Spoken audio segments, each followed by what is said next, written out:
히스토그램과 상자 그림에서는 하나의 컬럼을 활용했습니다. 이번에는 두 개의 숫자 컬럼을 활용하는 산점도를 살펴보겠습니다. 산점도는 영어로 스캐터 플랫이고요.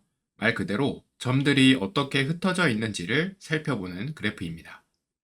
데이터에 하나의 컬럼이 있을 때는 하나의 수직선을 활용해서 각 행을 위치로 표시할 수 있고 점들이 어디에 많은지를 줄로 살펴봤었는데요. 또 다른 컬럼이 하나 더 추가되면 기존의 수직선에 직각인 새로운 수직선이 하나가 더 추가되고 2차원 공간이 만들어집니다. 그리고 원래 1차원 수직선에 있던 점들은 두 번째 컬럼의 값에 따라서 높낮이가 생깁니다.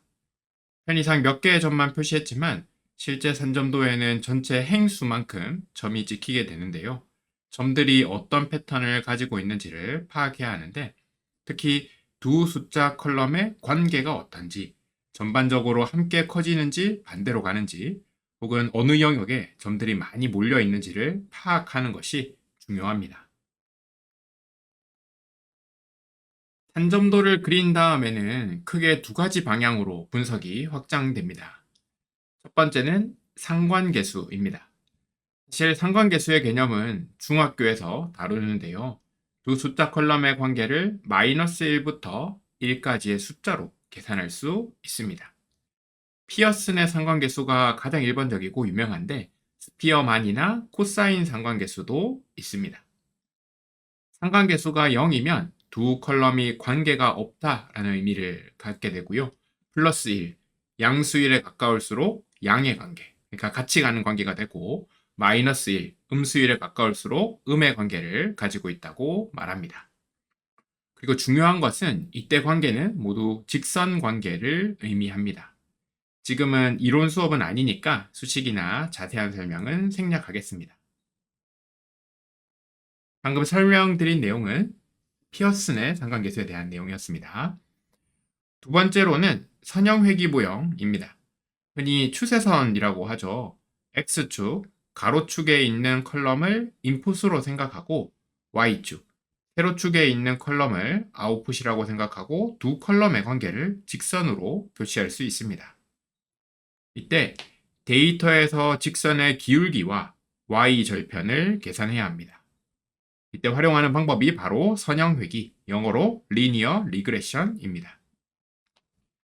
역시 이론 수업은 아니라서 자세한 설명은 어렵지만 데이터를 활용해서 가장 적절한 회귀 직선을 추가하고 두 컬럼의 관계를 설명할 수 있습니다.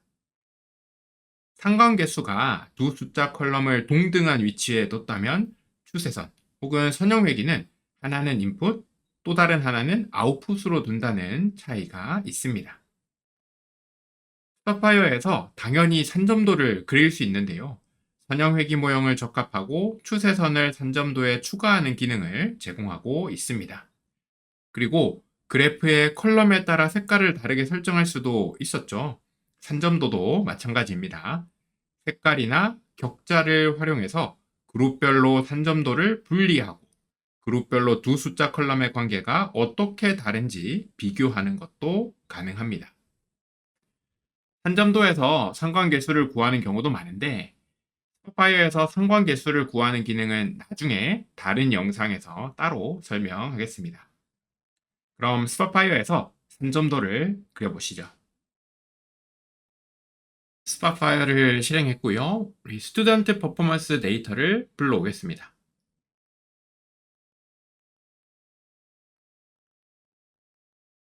데이터를 불러와서 분석의 데이터로 가보시면요. 숫자 컬럼들이 3개가 있는 것 확인할 수 있고요. 이 중에 하나를 선택해보면 한 변수를 활용하는 히스토그램 만들기가 첫 번째로 추천이 되어 있고요. 아래쪽으로 가보시면 이렇게 점들이 막 찍혀 있는 산점도들이 등장하는 것을 볼 수 있습니다.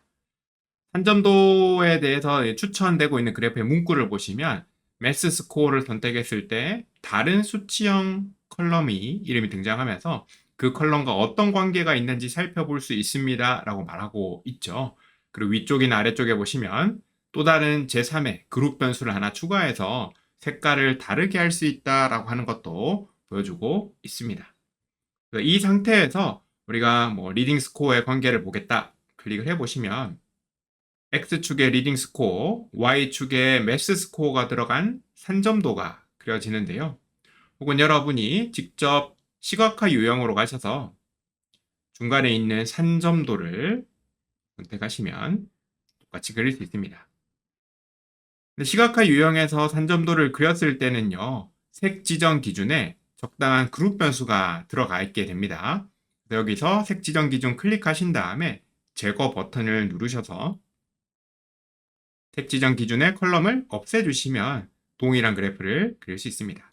모양이 조금 다른 것은 X축, Y축에 들어가 있는 변수 이름이 바뀌어 있죠. 이렇게 산점도를 한번 그려봤는데요. 하나는 닫겠습니다. 산점도를 보시면 관측치가 지금 1000개가 있는데 1000개의 점을 찍어 놓은 상황입니다. 그래서 상당히 복잡하고요. 특히 점들이 많이 겹쳐져 있어서 이 영역에 점들이 몇 개나 있는지 파악하기가 쉽지 않은데요. 그래서 일반적으로 산점도를 그릴 때 설정을 해주시면 좋습니다. 마우스 오른쪽 클릭하고요. 속성으로 가겠습니다. 그런 다음 세 번째, 외관으로 가보시면 투명도라고 하는 부분이 있는데요. 투명도를 바를 슬라이더를 옮겨 보시면 이렇게 점 하나하나마다의 색깔의 투명도가 조정이 되면서 조금 점이 많은 곳은 진하게, 점이 하나밖에 없는 곳은 좀 연하게 표시되는 것을 볼 수 있습니다. 지터링이라고 하는 것도 있는데요. 이건 지금은 별로 필요가 없는데 나중에 보면은 값이 정확하게 똑같은 값들이 있을 때가 있습니다. 이럴 때 지터링에서 X, Y 함께 움직이도록 되어 있는데요. 바꿔보시면 일종의 노이즈를 추가하는 작업을 하게 됩니다. 그래서 X, Y 축에 있는 실제 값에다가 조금 노이즈를 추가해서 점들이 겹쳐진 부분을 해소할 수 있도록, 겹쳐지는 문제를 해결할 수 있도록 기능을 넣어놨습니다. 지금은 필요 없으니까 지터링은 적용하지 않겠습니다. 그런 다음 아래로 가보시면 우리 색 지정 컬럼, 크기 바꾸기 같은 것들도 가능하고요. 여러분이 원하시는 대로 외관은 수정하시면 됩니다. 여기에서 이제 하나 더 추가로 작업을 해볼 텐데요. 우리가 산점도를 그리고 난 다음에 상관계수를 구하거나 혹은 추세선, 선형회귀 모형을 적합하게 됩니다. 지금 이 산점도 상에서는 상관계수를 확인하기는 조금 어렵고요. 대신 추세선을 한번 추가해 보도록 하겠습니다. 메뉴 중에서 라인 곡선이 있습니다. 라인 곡선 메뉴 처음은 아니죠. 우리가 앞선 예제에서 평균을 추가하는 작업을 해봤는데요. 이 산점도에서도 여러분 추가 버튼 누르셔서 수평선, 직선을 선택하셔서요. Y축에 있는 리딩 스코어의 평균에서 수평선을 추가해 주시면 좋고요. 모양을 그냥 직선으로 할 수도 있고 점선이라든가 파선 등을 설정할 수 있습니다. 선 두께도 지금 2로 되어 있는데요. 조금 줄이겠습니다. 같은 방법으로 수직선도 추가해 볼까요? X축에 있는 매스 스코어의 평균 지점에서 수직선을 그어 올렸고요. 역시 똑같이 결정을 해주겠습니다. 그럼 산점도에 두 개의 수평선과 수직선, 보조선이 추가가 된 것을 볼 수 있고요. 이 두 직선이 만나는 이 점이 이 산점도에서의 중심점이 됩니다. 그런 다음 추세선을 한번 추가해 볼 텐데요. 역시 추가 버튼을 누르신 다음에 아래쪽에 직선 맞춤이 있습니다. 상황에 따라서 곡선 맞춤도 가능하고요. 다른 여러 가지 작업들이 가능한데 지금 직선 맞춤을 선택하셔서 별도의 설정 없이 확인 버튼을 눌러주시면 이 데이터, 이 산점도에 가장 적합한 직선으로 표시된 추세선이 추가되는 것을 볼 수 있습니다. 여기에서 바로 닫지 마시고요. 아래쪽에 보면 레이블 및 툴팁이 있습니다. 레이블은 이름을 붙이는 걸 의미를 하고요. 툴팁, 우리 배운 적이 있습니다. 마우스를 올렸을 때 노출되는 팝업으로 등장하는 값들을 의미를 하게 되는데요. 레이블 및 툴팁 클릭하셔서 팝업에서 값이 있는 곡선 표현식 체크해 주시면 됩니다. 곡선 이름 같은 것들도 필요하시면 체크하시면 되고요. 확인 버튼을 눌러보시면 지금 좀 작긴 하지만 화면 오른쪽 위에 이렇게 직선의 방정식이 추가되는 것을 볼 수 있습니다. 글자 크기가 너무 작죠? 그래서 우리 왼쪽에 있는 글꼴 메뉴로 가셔서요. 라인 및 곡선 레이블 선택하신 다음에 글자 크기를 키워보겠습니다. 그런 다음 닫기까지 눌러보겠습니다. 이렇게 수학 점수와 읽기 점수의 산점도를 그리고 수평선과 수직선, 평균 지점에서 보조선 두 가지를 추가했고요. 거기에다가 선형 회기 모형을 적합한 직선까지도 추가했습니다. 직선의 방정식 오른쪽 위에 보시면 y는 해서 17.14 더하기 0.79x라고 되어 있죠. 지금 x축에 매스 스코어가 들어가 있습니다. y축에는 리딩 스코어가 들어가 있죠. 그래서 수학 점수로 읽기 점수를 설명을 할 때 수학 점수에다가 0.79를 곱하고 17.14점을 더하면은 읽기 점수가 나올 것이다 라고 이해할 수 있습니다. 네, 여기에서 우리 제3의 컬럼을 하나 더 활용해 보려고 하는데요. 분석의 데이터에서 예를 들면 젠더와 같은 범주 컬럼을 끌어다가 색 지정 기준에다가 넣겠습니다. 그러면 성별에 따라서 색깔을 다르게 표시한 산점도가 만들어지는데요. 우리 색깔 마음에 안 드시면 원하는 색깔로 바꿔볼 수 있을 겁니다. 이 상황에서 지금 회기직선을 보시면 직선이 전체 점들을 활용한 회기직선이 만들어져 있는데요.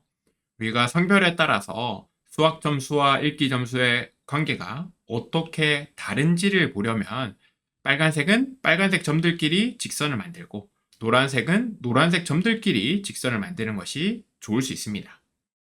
이런 경우에서는요. 마우스 오른쪽 클릭한 다음에 속성 다시 가셔서 라인 곡선 들어가 주시고요. 아래쪽에 보면 단위라고 되어 있는 부분이 있는데 직선 맞춤 선택하시고요. 여기에서 우리가 색깔에 따라서 그룹을 지정을 해놨죠. 색 부분에다가 체크를 해주시면 이렇게 그룹별로 회기직선이 따로 만들어지는 것을 볼 수 있습니다. 그래서 여자의 회기직선과 남자의 회기직선의 모양이 다르죠. 이때 중요한 거는 X의 앞에 걸려있는 회기계수라고 하는 거 혹은 기울기 부분이 될 겁니다. 지금은 두 개가 큰 차이가 없죠. 남자의 경우에는 수학 점수에 0.86을 곱하고 여자의 경우에는 0.84를 곱하는데 숫자가 정확하게 똑같진 않지만 큰 차이는 없어 보입니다. 네, 이런 식으로 산점도에 제3의 그룹 변수 한번 넣어봤고요. 또 다른 그룹 변수를 하나 끌어다 볼까요? 런치를 끌어다가 이번에는 격자에 넣겠습니다. 그 중에서도 가로 격자에 한번 넣어보겠습니다.